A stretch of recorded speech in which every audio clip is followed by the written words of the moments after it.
예, 감사합니다. 오늘 우리 장로님도 권사님들도 다 좋아하실 것 같은데 방금 전에 불렀던 그 노래 그 특성 눈을 들어 산을 보니 너희도 어디서 왔니? 참 제가 저거 정말 좋아하거든요. 정말 눈을 이렇게 들어서 볼 때 나의 도움이 어디서 올까 우리 솔직히 많이 생각하잖아요. 그럴 때 첫째가 늘 우리가 사람 먼저 생각을 많이 하는데 예수 믿는 사람은 사람이 아니라 하나님을 먼저 봐야 되는 것 아니겠습니까? 오늘 이 새벽이 우리를 도우시는 하나님을 바라보는 또한 하나님이 우리에게 은혜를 주시는 귀한 이 시간이 될 줄로 믿습니다. 자, 그렇다면 오늘 셋째 날입니다. 우리 읽었지만 말씀을 다시 한번 읽어볼까요? 자, 사무엘상 1장 27절 말씀입니다. 27절 말씀, 27절, 28절 한번 읽어보겠습니다. 27절과 28절 같이 읽어보겠습니다. 시작! 이 아이를 위하여 내가 기도하였더니 내가 구하여 기도한 바를 여호와께서 내게 허락하신지라. 그러므로 나도 그를 여호와께 드리되 그의 평생을 여호와께 드리나이다 하고 그가 거기서 여호와께 경배하니라. 아멘. 오늘은 셋째 날입니다. 한나와 사무엘 그리고 나입니다. 한나라는 사람을 통해서 사무엘을 통해서 우리를 바라볼 수 있는 시간, 이제 세 번째 이야기는 한나의 기도입니다. 정말 한나는 너무 원통하고 고통스럽고 힘들었습니다. 그러나 그는 자신의 원통함과 고통스러움과 눈물 나는 인생을 그 정답을 해결책을 어디서 찾았느냐? 하나님께 찾았습니다. 그래서 그가 달려간 곳은 하나님의 성전이었습니다.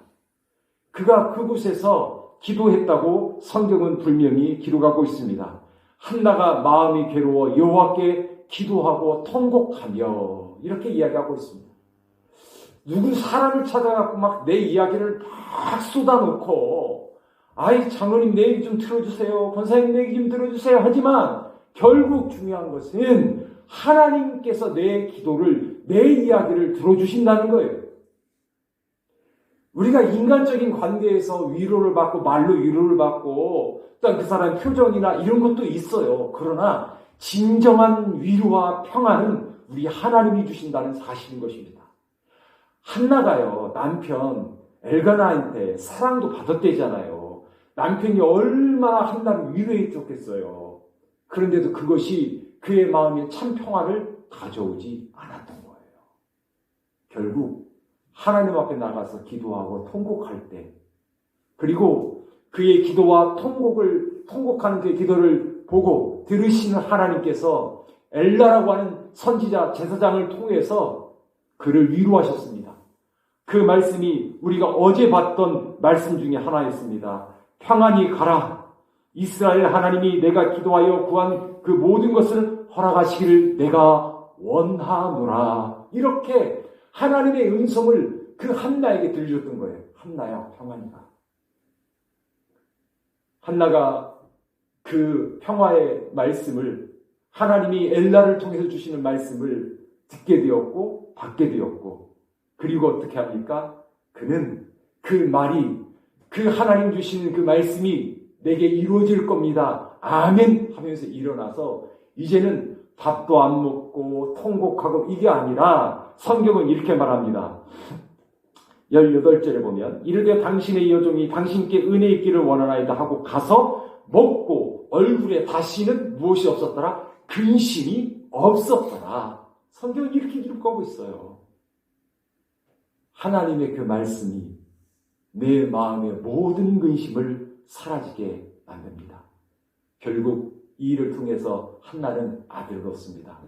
바로 사무엘이라고 하는 아들을 얻습니다. 자, 사무엘을 이렇게 하나님은 한나에게 선물로 주셨습니다. 그래서 우리가 많이 하는 말 중에 여러분, 자녀는 하나님의 선물이라고 말합니다. 우리가 받은 가장 큰 선물 중에 자녀만큼 좋은 선물이 어디 있습니까? 최고의 선물인 것입니다. 왜? 그 자녀는 생명입니다. 그 자녀는 다른 분이 준 게 아닙니다. 하나님이 주신 선물입니다. 특히나 한나에게 있어서 이 사무엘은요, 그 어떤 것과도 바꿀 수 없는, 세상에 억만금을 줘도 바꿀 수 없는 가장 귀한 선물이었습니다.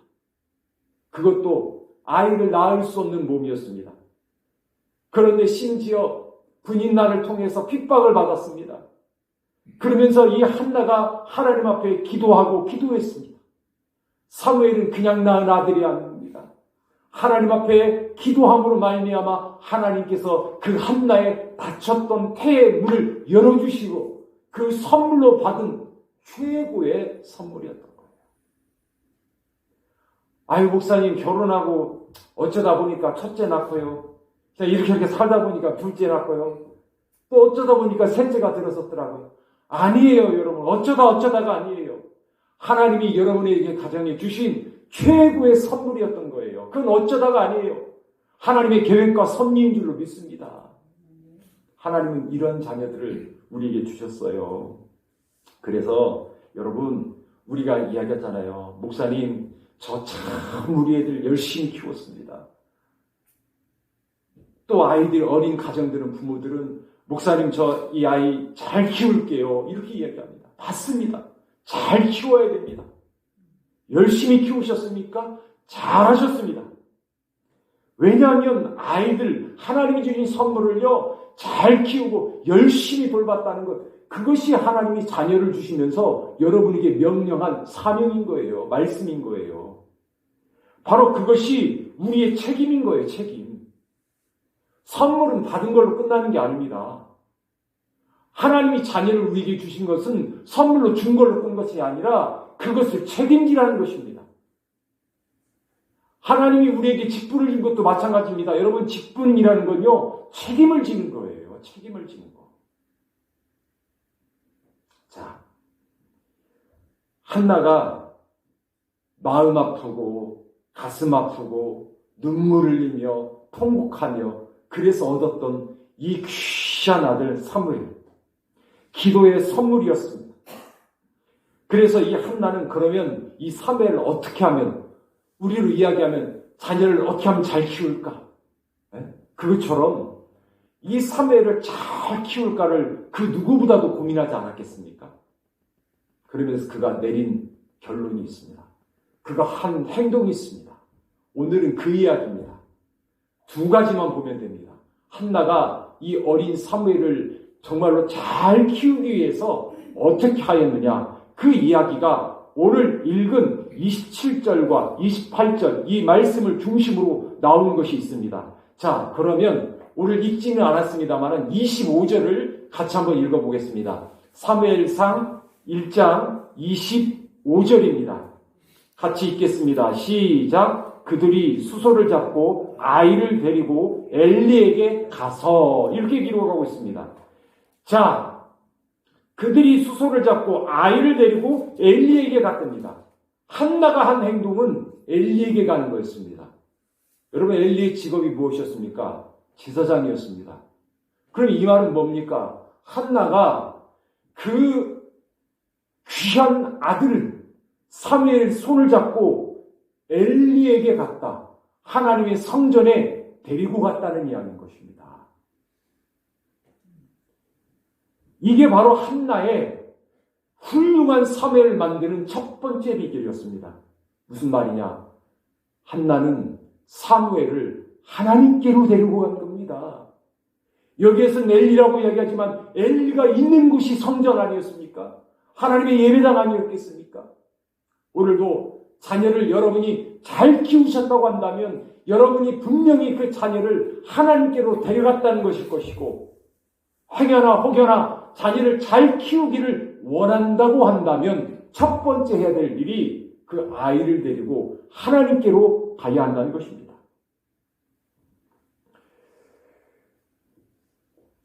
데리고 간다는 말은 동행한다는 말입니다. 데리고 간다는 말은 다른 말로 이야기하면 저는 이렇게도 말하고 싶습니다. 이끌어 간다고 말하고도 싶습니다.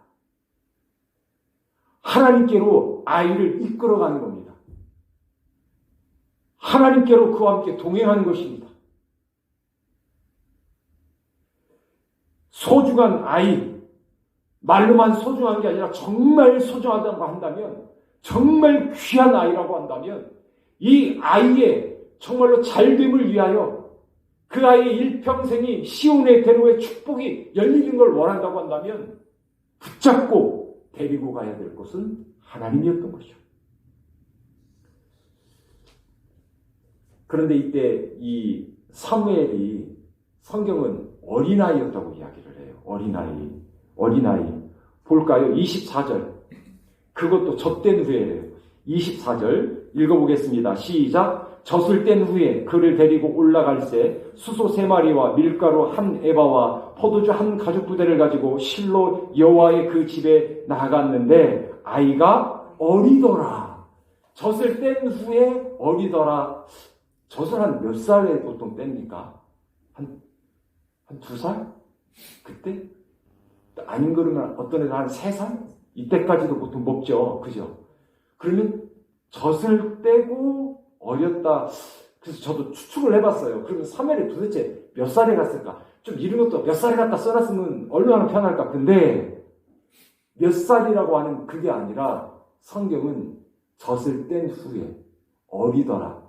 그러면 젖을 떼고 어리다?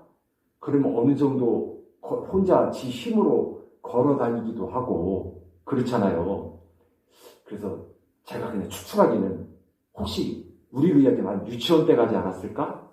그 생각이 언뜻 들어요.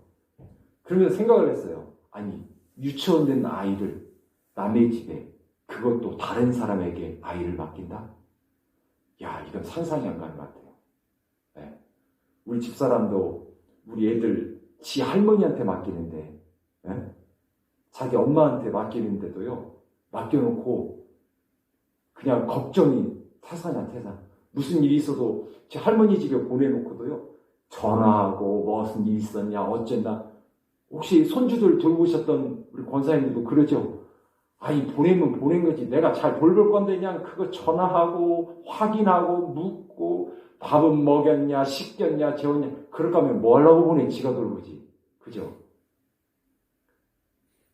그런데 이 어린아이를 여러분 이건요. 아이를 지금 떼어놓는 과정이거든요. 한나가 이게 쉬웠을까? 더군다나 그 어린아이를 그걸 생각하면요. 제가 그런 생각이 들었어요. 두 번째 이야기겠지만 첫 번째가 하나님께 데려가는 거였지만 미리 이야기한다면 두 번째 한나가 이 사무엘을 잘 키운 방법이 두 번째는 뭐냐면 기도로 키웠다는 거거든요. 전 이 생각이 들어요. 여러분 생각해 보십시오. 아이를 가질 때 한나가 그냥 얻은 아이가 아니잖아요. 기도에서 얻은 아이예요. 맞죠? 그러면 아이를 임신을 했어요. 그럼 그 다음에 한나가 또 한 것이 무엇이었을까요? 그렇죠. 아이가 태어날 때까지 뭘 했겠어요? 기도했어요. 자신의 뱃속에 품고 날마다 아마 이 아이를 축복하며 기도했을 거예요. 그런데 보세요. 아이가 태어났어요. 얼마나 예뻐요. 이 아이를 위해서 한나가 또 무엇을 했을까? 그 아이를 젖을 먹이면서 한나가 날마다 했던 것이 무엇일까? 하나님께 기도했을 것 같아요. 하나님, 젖을 먹는 이 아이, 우리 아들 이 사무엘, 하나님 정말로 젖을 먹는 것처럼 이렇게 열심히 건강하게 먹는 것처럼 정말 튼튼하게 자라게 해달라고 날마다 기도하지 않았을까요?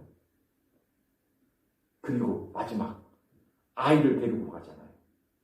사무엘을 이 엘라에게 맡기잖아요.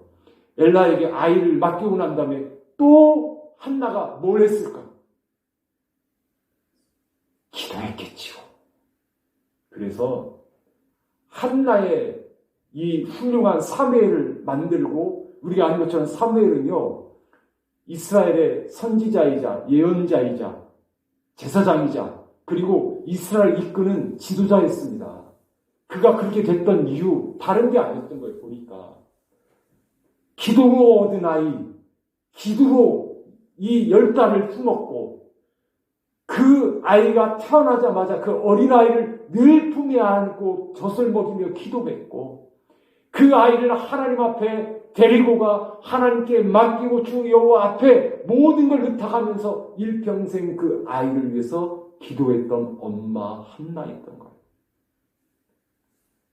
자, 그러면 우리가 10년 지금 기도회를 하면서 이번 한 주간을 이 사무엘상 1장, 2장을 가지고 보고 있는데요. 그러면 무슨 이야기를 저는 하려고 하는 걸까요? 2024년은 우리가 늘 바라는 것처럼 이 새해가 더욱 복되기를 원한다고 한다면 여러분들이 낳고 여러분이 기르고 여러분이 돌봤던 자녀들, 결혼한 자녀들, 태어난 손주들 그들이 정말 복 있는 아이들이 되기를 원한다고 한다면 한나와 같이 그 아이를 위하여 쉬지 말고 기도할 겁니다. 아이를 하나님께로부터 선물로 받은 그 시간부터 아이를 임신하고 또는 아이를 낳아 기르고 또는 하나님께 맡기고 그 이후로 계속된 엄마의 기도는 끝나지 않았던 거였어요. 그래서 여러분에게 말씀드리고 싶습니다. 어머니의 기도를 받는 자녀는 절대 망하는 법이 없습니다. 지금도 기억이 납니다. 제가 신학교 다닐 때 기도원을 갔었는데요. 그 기도원에 왔던 강사가 했던 이야기, 그 목사님이 했던 얘기예요. 어머니의 기도는 자식을 절대 망칠 수가 없다고 하더라고요. 여러분 동의하십니까? 그렇다고 한다면 우리도 똑같이 기도합시다. 눈에도 아프지 않을 정도로 정말 귀한 자녀 아닙니까? 그 자녀를 위해서 기도하면 얼마나 소중한 일입니까? 그 아이가 소중하다고 한다면 그 아이의 손을 잡고 여러분 하나님께로 데리고 옵시다. 데리고 갑시다. 학교 안 가면 난리 나고 난리를 치고 지금은 어쩐지 모르겠습니다만 저 어렸을 때 그랬던 것들 같아요. 그런데 저희 집에는 한 가지가 더 있었어요. 뭐냐면 학교 안 가도 혼났거든요. 그래서 지금도 초등학교 때 1학년에서 6학년을 다니는데요. 걸어서 멀잖아요. 진짜 학교 걸어가는 거 정말 싫었어요. 예. 그래서 걸어서 학교를 가고 걸어서 또 오고 그러다 보니까 오고 가는 길에 가다가 누구래지 무밭에 들어가고 무도 먹고 그것도 먹고 참 못된 짓도 많이 하고 그랬는데요.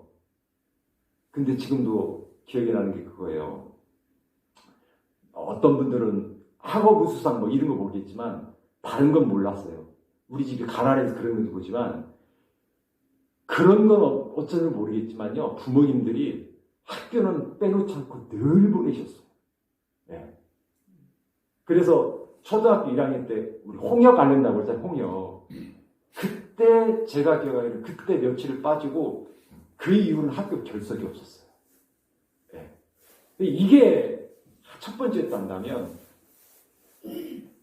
집은 가난했지만 어려웠지만 형편은 어려웠지만 우리 아버지 어머니가 또 하나 가장 참 열심으로 가르쳤던 거 또한 저를 교육했던 것 중에 하나가 뭐냐면 교회 빠지는 이야기였어요. 교회를 빠진 적이 없어요. 예, 늘 그랬어요. 심지어는 제가 고등학교 때인가요? 고등학교 1학년 때인가요?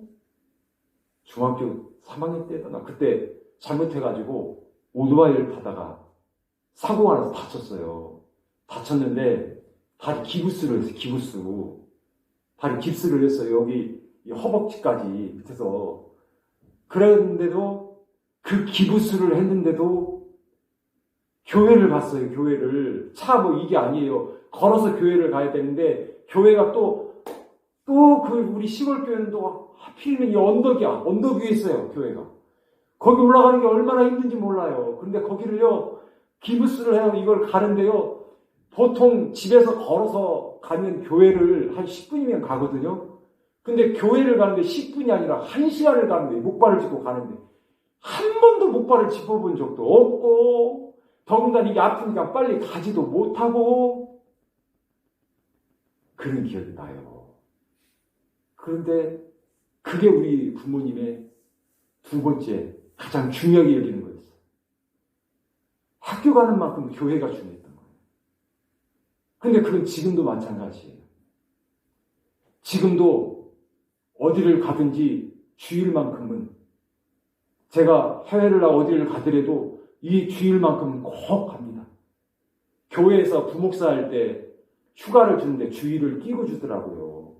그런데 주일만큼은 꼭 어느 곳에 있든지 늘 예배를 참석하고 예배를 드렸던 기억이 납니다. 그게 우리 부모님의 교육 방법이었던 것 같아요. 오늘 말씀은 딱 이 두 가지입니다. 여러분도 마찬가지입니다. 사무엘이 잘된 비결은 바로 그 하나님 성전에서 컸다는 것. 하나님의 성전에 데리고 간 한나의 그 교육의 첫 번째였던 것이고, 두 번째는 그 사무엘을 위해 끊임없이 기도했다는 것. 어떤 분이 그런 얘기 하더라고요. 목사님, 애들 키울 때 뭐 먹이고 입히고 뭐 하는 돈이 얼마나 많이 드는 줄 아세요? 아유, 그렇게 키우는 건 너무너무 힘들어요. 그런데 여러분, 그 아이를 가장 잘 키우는 것이 기도. 이 기도는 돈이 안 듭니다. 그렇죠? 드는 건 뭡니까? 여러분의 시간입니다. 또한 여러분의 마음입니다. 여러분의 생각입니다. 또한 기도는 장소를 가리지 않습니다. 출근을 하는 버스 안에서, 택시 안에서, 그렇잖아요? 네? 어디 여러분 볼일을 보러 갔다가도, 식사를 하다가도, 직장에서 식사하는 그 시간에도, 커피를 마시다가도, 잠깐 할 수 있는 것이 기도 아니겠습니까? 오늘도 여러분의 자녀들의 그 앞길에 시온의 대로가 열려질 줄로 믿습니다. 이를 위해서 한나가 사무엘, 위대한 이스라엘의 지도자이자 제사장이자 선지자이자 하나님 앞에 귀하게 쓰임받는 믿음의 아들로 키워냈던 것처럼 오늘 여러분도 우리도 이 24년을 시작하는 이 세 번째 날 사랑하는 자녀를 위해서 기도하는 어머니 되시고 사랑하는 자녀들의 손을 잡고 하나님의 성전으로 데리고 나오고 데리고 가는 하나님께 함께 동행하고 예배하는 여러분의 삶이 되기를 주님의 이름으로 축원합니다. 기도하겠습니다.